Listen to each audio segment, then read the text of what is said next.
warahmatullahi wabarakatuh. Hai anak-anak, apa kabar kalian semua? Semoga sehat selalu. Tetap semangat ya belajar di rumah. Hari ini kita akan belajar tema 2 udara bersih bagi kesehatan. Subtema 1, cara tubuh mengolah udara bersih, pembelajaran 1. Hari ini kita akan belajar tentang sistem organ pernapasan pada hewan. Pada video kali ini, kita telah memasuki organ pernapasan pada makhluk hidup. Nah, yang pertama kita akan bahas yaitu tentang organ pernapasan pada hewan. Yang pertama yaitu ada pernapasan. Yang dimaksud dengan pernapasan yaitu proses menghirup gas oksigen atau O2 dan menghembuskan gas karbon dioksida atau CO2. Organ pernapasan pada hewan yaitu yang pertama organ pernapasan pada cacing. Yang kedua organ pernapasan pada serangga. Yang ketiga organ pernapasan pada ikan. Yang keempat, organ pernapasan pada amfibi. Yang kelima, organ pernapasan pada reptilia. Yang keenam, organ pernapasan pada aves. Yang ketujuh, organ pernapasan pada mamalia. Nah, langsung saja kita bahas satu persatu. Yang pertama, mulai dari pernapasan cacing. Berikut ini kalian bisa perhatikan cacing ini merupakan hewan yang lunak. Cacing tanah tidak mempunyai organ pernapasan khusus. Jadi, organ pernapasan pada cacing itu yaitu menggunakan kulitnya. Oksigen masuk ke dalam tubuh cacing melalui permukaan tubuh kulitnya yang basah. Kulit yang basah mempermudah masuknya oksigen dan keluarnya karbon dioksida.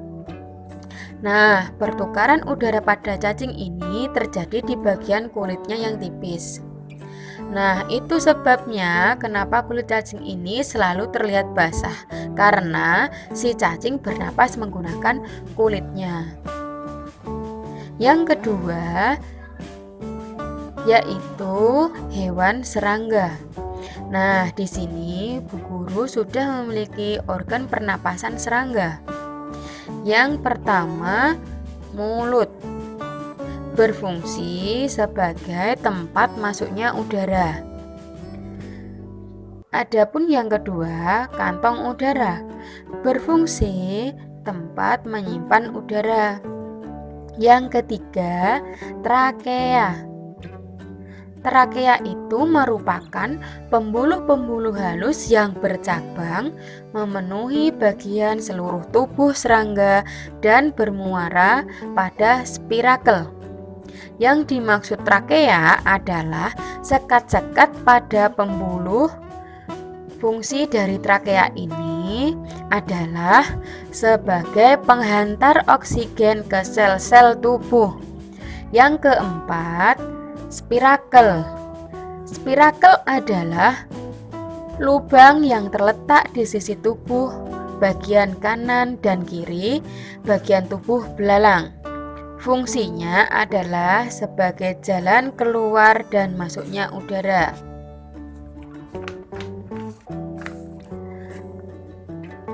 Adapun organ pernapasan pada ikan. Berikut ini adalah gambar dari ikan. Nah, yang pertama, organ pernapasan dari ikan adalah mulut. Berfungsi sebagai tempat masuknya air yang mengandung oksigen. Yang kedua, rigi-rigi insang. Berfungsi untuk penyaring air saat ikan bernapas. Yang ketiga, lembaran insang. Mengandung pembuluh darah. Yang keempat, lengkung insang, yaitu tempat melekatnya lembaran insang. Yang kelima, penutup insang atau operculum. yaitu untuk menjaga oksigen agar tidak keluar. Masuk organ pernapasan selanjutnya yaitu amfibi. Contoh yang diambil di sini adalah kodok. Adapun bagian-bagian organ pernapasan pada kodok yaitu yang pertama rongga mulut yang berfungsi sebagai tempat masuknya udara. Yang kedua, koane digunakan penghubung rongga hidung dan rongga mulut.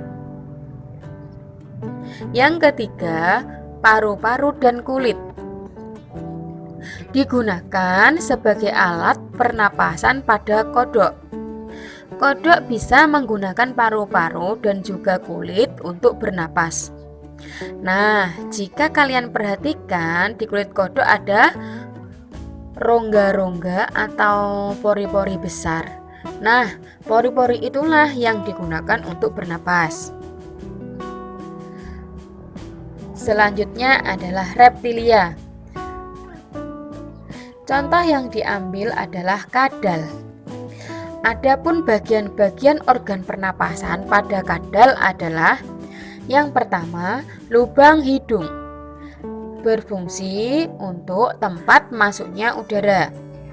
Yang kedua, trakea. Yang bentuknya menonjol agar tidak sesak nafas ketika menelan mangsa. Yang ketiga, paru-paru. Digunakan sebagai alat pernapasan kadal. Yang keempat, tulang rusuk. Berfungsi sebagai berkontraksi saat oksigen masuk, berelaksasi saat karbon dioksida keluar. Selanjutnya adalah burung atau aves. Alat pernapasan yang pertama adalah paruh. Paruh ini terdapat lubang hidung yang berfungsi tempat keluar masuknya udara. Yang kedua, trakea, merupakan batang tenggorokan. Nah, kantong udara atau pundi-pundi udara. Kantong udara itu dibedakan menjadi dua, yaitu kantong udara anterior itu terletak di pangkal leher dan rongga dada. Yang keempat adalah kantong udara posterior yang terletak di bawah sayap dan rongga perut. Yang kelima, paru-paru. Paru-paru ini difungsikan pada saat burung tidak terbang.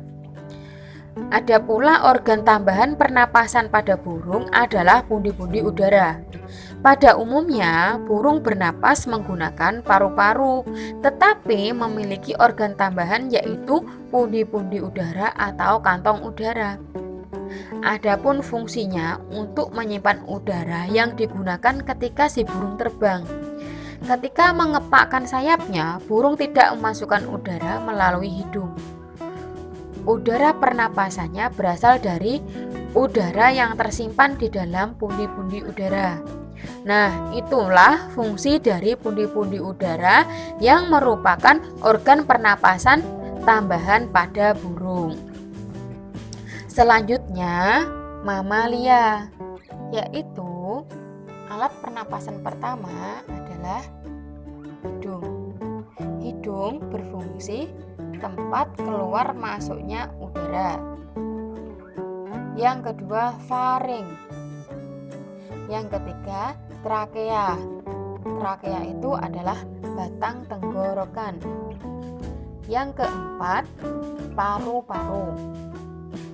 Paru-paru adalah organ pernapasan utama pada mamalia. Pembahasan yang terakhir yaitu pada kesimpulan. Adapun kesimpulan yang kita tarik pada pembahasan yang kita lalui, yang pertama, hewan cacing bernapas menggunakan kulit. Yang kedua, hewan serangga bernapas menggunakan trakea. Yang ketiga, ikan bernapas menggunakan insang.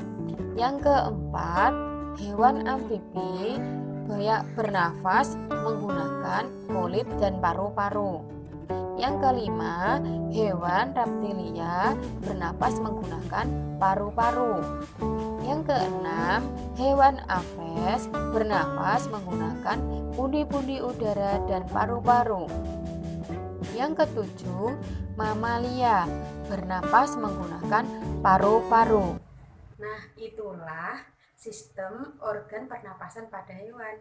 Cukup sekian ya materi hari ini. Semoga kalian dapat mudah memahaminya. Akhir kata, wassalamualaikum warahmatullahi wabarakatuh.